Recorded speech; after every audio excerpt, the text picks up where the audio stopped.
Hi NRI, welcome to my YouTube channel AI with Ravi Masarani. Today we will discuss about how NRI can invest in AIF funds.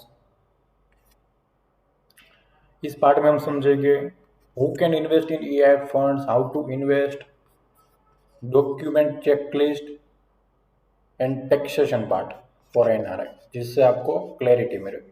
अगर आप interested है AIF में investment करने के लिए तो आप इस ईमेल आईडी पे ईमेल कर सकते हो। And we are the only channel in YouTube only talks about AIF funds, तो आप सब्सक्राइब करना ना भूलें। Who can invest in AIF funds? सबसे पहले आपका लॉन्ग टर्म का होराइजन होना चाहिए, 5 साल के ऊपर का। अगर आप कैटेगरी 2 में इन्वेस्टमेंट करना चाहते हैं, जैसे आप प्राइवेट इक्विटी फंड्स में इन्वेस्टमेंट करना चाहते हैं तो 5 साल से लेकर 8 साल तक फंड होते हैं। Second, if you want to your investment manage it actively, what is active investment and what is passive investment, हमने ये म्यूचुअल फंड वर्सेस EIF में पार्ट में कवर किया है। मैं यहाँ पे रिपीट कर देता हूँ। Mutual fund is a passive investment because they don't help to company to grow, और EIF में ये लोग फंडिंग करते हैं, कंपनी को ग्रो करने में हेल्प करते हैं। और mutual fund compare to mutual fund में वो लोग एनालिसिस करके कंपनी में सिर्फ इन्वेस्टमेंट करते हैं। Third, high return expectation. अगर आपकी एक्सपेक्टेशन रिटर्न्स की हाई है compare to mutual fund, compare to FDs, compare to real estate physical properties, then EIF is for you.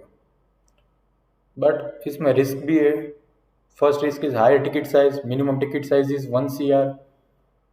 You have to handle lack of liquidity का issue रहता है, जैसे आप बीच में एग्जिट नहीं कर सकते। अगर आपको एग्जिट करना है तो आपको आपके यूनिट्स किसी और को बेचने होंगे। Next, low risk of systematic risk. What is systematic risk? मैं म्यूचुअल फंड के साथ कंपेयर करके बताता हूँ। सपोज आपने किसी प्राइवेट इक्विटी फंड में इन्वेस्टमेंट किया है और म्यूचुअल फंड में इन्वेस्टमेंट किया है, और कोविड जैसी सिचुएशन आ गई। म्यूचुअल फंड में लिस्टेड कंपनी में इन्वेस्टमेंट होगा आपका, और प्राइवेट इक्विटी में किसी अनलिस्टेड कंपनी में इन्वेस्टमेंट होगा। अगर कोई कोविड जैसी सिचुएशन आ गई तो म्यूचुअल फंड में आपको करेक्शन देखने मिल सकती है because of systematic risk. All over India के सभी कंपनी डाउन है, मार्केट ही डाउन है, तो आपका फंड भी डाउन होगा। बट अगर आपने प्राइवेट इक्विटी फंड ने जिस कंपनी में इन्वेस्टमेंट किया है उसका रेवेन्यू डाउन नहीं हो रहा, तब तक उसकी वैल्यू डाउन नहीं होगी। Next, no price fluctuation. अगर मैं कैटेगरी 3 EIF को हटा दूँ, because category 3 EIF is about stock market, but अगर आप इन्वेस्टमेंट करते हो कैटेगरी 2 EIF में, जैसे private equity fund, real estate fund, category 1 में इन्वेस्टमेंट करते हो जैसे venture capital funds, startup funds, उसमें प्राइस फ्लक्चुएशन नहीं होता। जो भी यूनिट्स हो गए वो आपके डीमेट अकाउंट में जमा हो गए, डीमेट अकाउंट में डिपॉजिट हो गए, बट उसमें कोई प्राइस फ्लक्चुएशन नहीं होता। तो ये भी एक बेनिफिट है। आप क्विकली समझ लेते हैं EIF की कैटेगरीज। मैंने डिटेल में कैटेगरीज का वीडियो बनाया हुआ है, अगर आप वो चाहे तो वो देख सकते हो, और यहाँ मैं क्विकली समझा देता हूँ। EIF में 3 कैटेगरीज होती है, कैट 1, 2 और 3। कैटेगरी 1 में स्टार्टअप फंड्स होते हैं जो कि 8 से 10 साल तक इन्वेस्टमेंट होराइजन होता है उसका। कैटेगरी 2 में private equity funds. Private equity funds में 2 फंड्स होते हैं, late stage pre IPO fund और mid stage pre IPO fund. Mid stage का मतलब ये है, अगर किसी कंपनी में इन्वेस्टमेंट हो रहा है जिसका 2 से 3 साल में IPO आएगा तो उसको बोलते हैं mid stage pre IPO private equity fund. अगर किसी इन्वेस्टमेंट हो रहा है किसी कंपनी में, उसका 1 साल में लगता है IPO आएगा, तो उसको बोलते हैं late stage IPO fund. Real estate fund हो सकता है कैटेगरी 2 में, debt funds, special situation funds, ये सब कैटेगरी 2 में हो गए। और कैटेगरी 3 में स्टॉक मार्केट बेस, जैसे कि long short fund, long only funds, arbitrage funds, unlisted fund, जैसे फंड्स कैटेगरी 3 में हो गए। और इन सब कैटेगरीज में कैटेगरी 1, 2 और 3 में सबसे ज़्यादा इन्वेस्टमेंट कैटेगरी 2 में हो रहा है। करंटली EIF का AUM 14 लाख करोड़ का है, इसमें सबसे ज़्यादा इन्वेस्टमेंट कैटेगरी 2 में हो रहा है। जैसे real estate fund, debt fund, special situation funds और private equity fund. Specially private equity funds में इतना इन्वेस्टमेंट क्यों हो रहा है उसमें, और specially mid stage private equity fund, इसका रीज़न ये है कि active investment, high return expectation, no systematic risk, no price fluctuation risk. और अगर आपको डिटेल में जानना है प्राइवेट इक्विटी फंड्स के बारे में, स्पेशली मिड स्टेज, तो हमने स्पेशल वीडियो बनाया हुआ है जो आपको बेल आइकन में भी दे दूंगा, डिस्क्रिप्शन में भी दे दूंगा, और आप चैनल में जाके भी आप देख सकते हो। इसमें लिखा होगा mid stage private equity fund. और आपको किसी EIF में इन्वेस्टमेंट करने के लिए PPT चाहिए उसकी, तो आप इस email ID पे ईमेल भी कर सकते हो। आप समझते हैं how to invest in EIF as a NRI। First is via offshore fund. आप किसी भी EIF फंड में इन्वेस्टमेंट कर सकते हो as a NRI। Most of funds ने NRI के लिए पोर्शन रखा हुआ होता है। अगर आप US और कनाडा से हैं तो आपके लिए बैड न्यूज़ है कि मोस्ट ऑफ फंड्स ने US और कनाडा को बैन किया हुआ है। बट आपके लिए गुड न्यूज़ भी है, आप किसी भी गिफ्ट सिटी फंड में इन्वेस्टमेंट कर सकते हो, आप किसी अपने रिश्तेदार रिलेटिव्स के थ्रू भी इन्वेस्टमेंट कर सकते हो। But gift city is the best option for NRI। अब डॉक्यूमेंटेशन पार्ट समझते हैं। आप समझते हैं डॉक्यूमेंट क्या क्या चाहिए आपको as NRI in domestic funds via relatives और गिफ्ट सिटी रूल्स। पहले समझते हैं as NRI in domestic fund.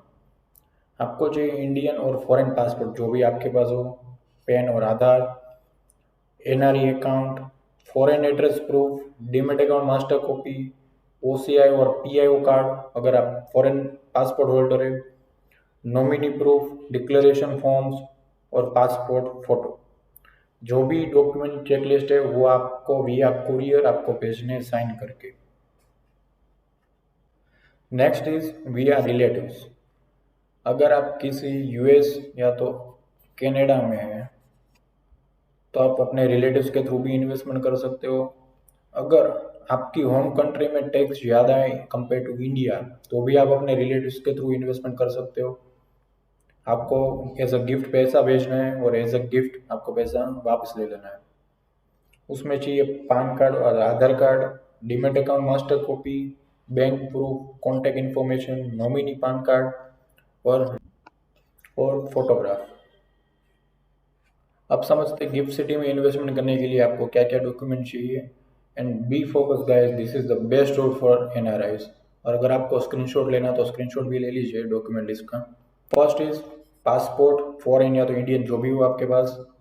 US और कनाडा NRI भी अलाउ है इसमें। Foreign address proof, foreign tax ID, declaration forms, nominee proof, foreign bank account and recent photograph. और किसी फंड में वीडियो KYC भी की जरूरत पड़ेगी तो वो भी देना होगा। And best part is no PAN card, no Aadhaar card, no ITR filing. अगर आपकी इनकम सिर्फ गिफ्ट सिटी फंड से तो आपको ITR फाइलिंग करने की भी जरूरत नहीं। This is the best route for NRIs investing gift City fund. आप समझते हैं टैक्सेशन पार्ट। अगर आप किसी डोमेस्टिक फंड में इन्वेस्टमेंट कर दो as a NRI, you have to file ITR, file form 10F for double taxation, submit TRC form tax residency certificate। और ये सब हो जाने के बाद आपको जो भी इनकम होगी वो आपके होम कंट्री में दिखानी होगी, शो करनी होगी। अगर कोई टैक्स आपके यहाँ ज़्यादा निकलता है वो टैक्स भी आपको पे करना होगा। और US कनाडा इन्वेस्टमेंट नहीं कर सकते। Second, we are relatives, simple, file ITR and pay tax. This is the best part, gift certificate. No PAN card, no ITR filing। अगर आपकी इनकम सिर्फ गिफ्ट सिटी फंड से है तो आपको ITR फाइलिंग की भी ज़रूरत नहीं है। Third is low management fees.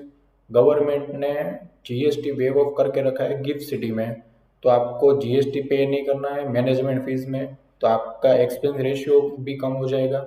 जैसे आपने किसी फंड में इन्वेस्टमेंट किया उसमें 2% मैनेजमेंट फीस है तो उसमें 18% GST लगता है, वो नहीं लगेगा। Low transaction cost because no STT in GIFT City and simple pay tax in your home country, that's it. Minimum ticket size should be $150,000। और अगर आप किसी गिफ्ट सिटी फंड में इंटरेस्टेड हो तो आप इस email ID पे ईमेल कर सकते हो, मैं आपको PPT भेज दूंगा जो भी अभी फंड फिलहाल अवेलेबल है। गिफ्ट सिटी फंड में। 3 अब समरी समझ लेते हैं। Who can invest in EIF funds? अगर आपका लॉन्ग टर्म होराइजन है, ईआईएफ इज फॉर यू। अगर आप इन्वेस्टमेंट ऐसे इन्वेस्टमेंट करना चाहते हैं जो आपका कैपिटल एक्टिवली मैनेज करे, ईआईएफ इज फॉर यू। आपकी एक्सपेक्टेशन हाई रिटर्न्स की, आप लिक्विडिटी को मैनेज कर सकते हैं। सिस्टमेटिक रिस्क और flash fluctuation risk is a beneficial in EIF funds. How to invest in EIF as a NRI via domestic fund, via relatives and gift city routes, जिसमें US और Canada के NRI भी investment कर सकते हैं। Thank you guys watching this video. अगर आपको ये वीडियो अच्छा लगे तो लाइक कीजिए, सब्सक्राइब कीजिए, कमेंट कीजिए, अपने फ्रेंड सर्कल को शेयर कीजिए, जो भी एनआरआई हो आपके फ्रेंड सर्कल में। अगर आप इंटरेस्टेड है EIF में तो आप इस ईमेल आईडी पे ईमेल कीजिए investinEIF@gmail.com पे। थैंक यू गाइस, मिलते हैं नेक्स्ट वीडियो में।